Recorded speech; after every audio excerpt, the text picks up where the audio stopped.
여러분 안녕하십니까? 광주 MBC 뉴스데스크입니다. 광주 군공항은 그대로 둔 채 민간공항만 무안으로 옮기는 게 옳은지 시민들의 의견을 묻는 여론조사가 내일부터 시작됩니다. 이에 앞서 오늘 열린 시민공청회에서는 민간공항과 군공항을 동시에 이전하자는 주장이 이어졌습니다. 이계상 기자의 보도입니다. 2년 전 광주시장과 전라남 도지사의 협약에 따라서 광주 민간공항은 내년까지 무안공항으로 통합하도록 되어 있습니다.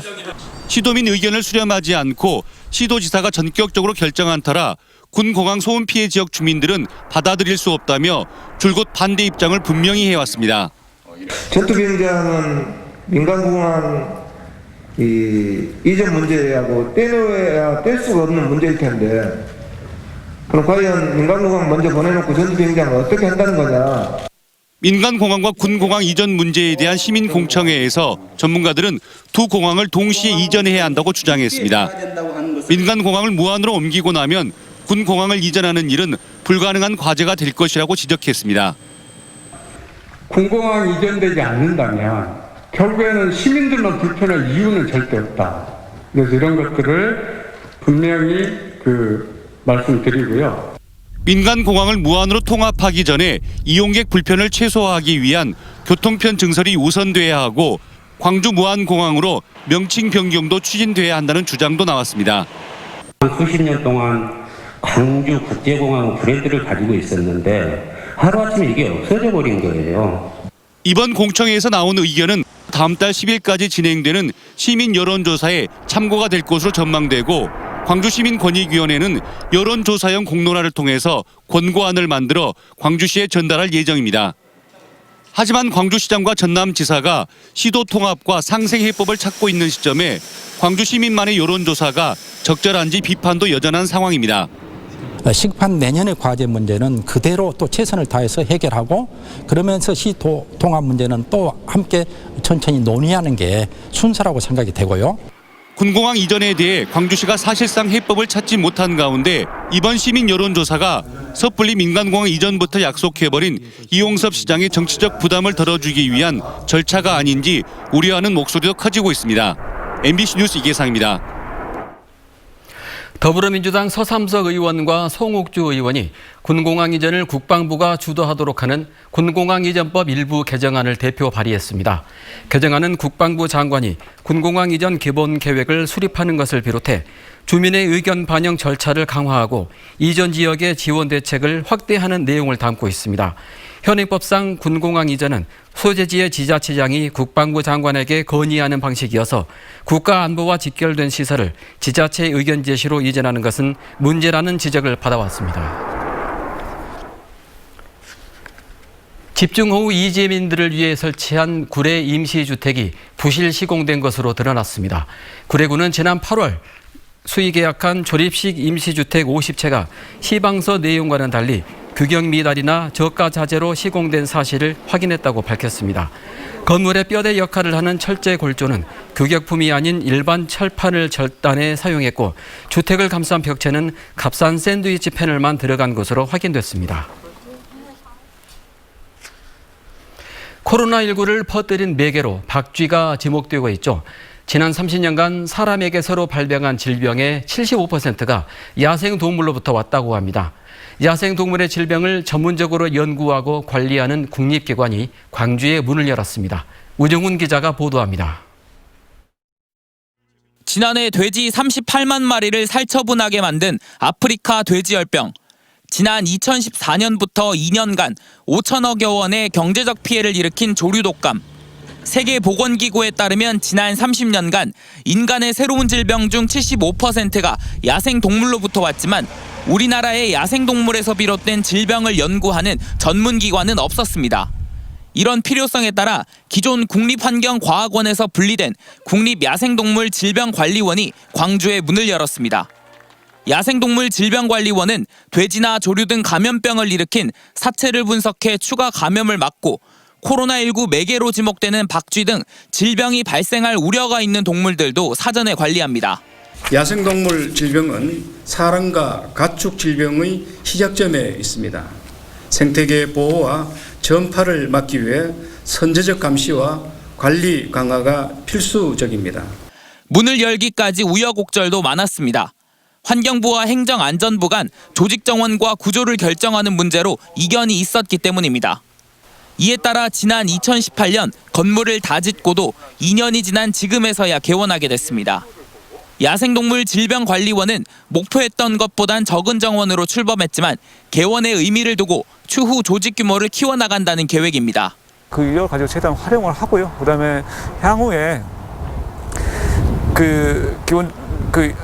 인력 충원이 필요할 경우 그 부분 저희도 관계부처하고 더 적극적으로 협의를 해 나갈 계획입니다.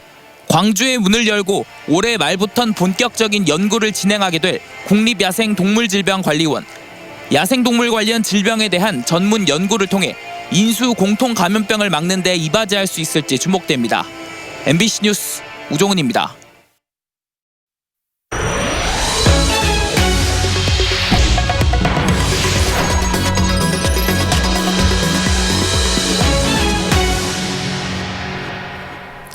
기온이 뚝 떨어지면서 난방기구 사용이 늘고 있죠. 화재 예방에 신경 써야 할 시기입니다.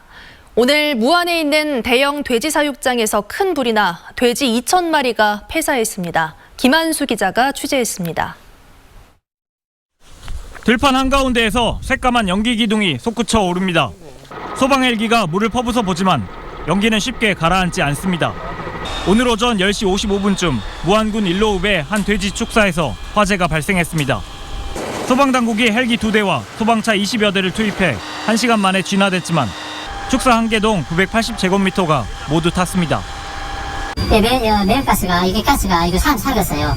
그러다가 사람이 그걸 돼지 피한다 속이 지나버려 소독기 갖고 들어가다가 죽어요. 돈사에서 난 불길이 순식간에 번지면서 내부에 있던 돼지들은 대부분 대피하지 못했습니다. 7개월 된 돼지 2,000여 마리가 모두 소사했고 2억 500만 원의 재산 피해가 발생했습니다. 화재는 40여 분 만에 초기 진화되었고 인명피해는 없으며 폭발로 인한 화재 위험성은 현재 없는 걸로 확인되고 있습니다. 한편 오늘 오전 5시 10분쯤에는 목포시 광동2가 목포 수산시장 2층 사무실에서 화재가 발생해 사무실 내부를 태우고 20여 분 만에 진화됐습니다. MBC 뉴스 김한수입니다. 고객의 자동차 휠을 고의로 훼손한 뒤 교체를 권유한 타이어 전문점 업주가 이전에도 같은 수법으로 고객을 속였다고 말했습니다. 광주 서부경찰서는 사기미수와 재물손괴 등의 혐의로 불구속 입건된 타이어 전문점 업주 A씨가 조사 과정에서 상습적으로 휠을 훼손했다는 의혹을 시인했다고 밝혔습니다. A씨의 범행 장면이 인터넷 커뮤니티에 공개된 뒤 비슷한 피해를 본 것 같다는 진정과 피해 호소가 잇따르고 있습니다. 일제 강제징용 피해자들이 압류한 미쓰비시 중공업의 국내 자산을 강제 매각할 수 있게 됐습니다. 근로정신대 할머니와 함께하는 시민 모임에 따르면 대전지법은 지난달 7일 미쓰비시 중공업 측에 전달되지 않은 압류재산 매각 관련 소송 서류를 공시 송달하기로 결정했습니다. 공시 송달이란 소송 상대방이 서류를 받지 않고 재판에 불응하는 경우 법원 게시판 등에 게재해 내용이 전달된 것으로 간주하는 제도입니다. 지난 2018년 승소 확정 판결을 받은 피해자와 유족들은 미쓰비시 측이 배상 명령을 이행하지 않아 미쓰비시가 국내에 특허 출원하고 있는 상표권과 특허권 등 6건을 압류했습니다. 광주시가 헬로윈데이를 맞아 주말 동안 유흥시설에 대한 방역수칙 점검에 나섭니다. 광주시에 따르면 헬로윈데이 대목인 내일부터 이틀간 코로나19 감염 위험이 높아짐에 따라 상무지구나 동구 구시청 거리 등 젊은 층이 밀집하는 유흥시설 337곳의 방역수칙 준수 여부를 집중 점검합니다. 이에 앞서 유흥주점과 일반 음식점 등 700개 업소에 대한 점검 결과 1개 업소가 현장에서 행정 지도를 받았습니다. 아시아 각국의 문학작품과 작가를 조명하는 아시아 문학 페스티벌이 국립아시아문화전당에서 개막했습니다. 올해는 한강과 손보미, 공선옥 등 국내 작가와 중국과 대만, 방글라데시 등 아시아 각국의 작가들이 참여해 아시아의 달, 여성과 신화라는 주제로 작가 토크와 낭독회 등을 나흘간 온라인으로 진행합니다. 특히 마지막 날인 오는 일요일에는 한강 작가와의 특별 인터뷰가 진행되고 아시아 문학상 수상 작가가 발표될 예정입니다. 기아 타이거즈가 2021년 신인 선수 입단식을 열었습니다. 조계현 단장을 비롯한 구단 임직원들은 입단식에서 이의리 투수 등 신인 11명을 소개하고 꽃다발을 전달하며 신인 선수들의 입단을 축하했습니다. 입단식을 마친 신인 선수들은 윌리엄스 감독과 상견례를 하고 경기 전 그라운드에 나와 팬들에게 인사를 했습니다. 삼육초등학교가 방과 후 학교 운영 지침을 어긴 사실이 드러나 교육청이 시정 조치를 요구했습니다. 광주시 교육청은 시민단체가 제기한 민원에 따라 삼육초등학교 방과 후 학교 운영 실태를 조사한 결과 월별로 수강료를 받아야 하는데도 학기당 수강료를 징수해 학생과 학부모들의 선택권을 제한했다고 밝혔습니다. 또 통합 운영 지침을 어겨 학년별 운영을 하고 있고 정규 교육과정과 직접 관련이 있는 국어 수업 등을 방과 후 학교 과목으로 운영한 사실도 드러났습니다. 코로나19 여파로 올해 한전 에너지 엑스포는 온라인 비대면 방식으로 진행됩니다. 한국전력은 다음 달 2일부터 11일까지 열리는 빛가람 국제전력기술 엑스포를 코트라와 협업해 온라인 방식으로 추진하기로 했습니다.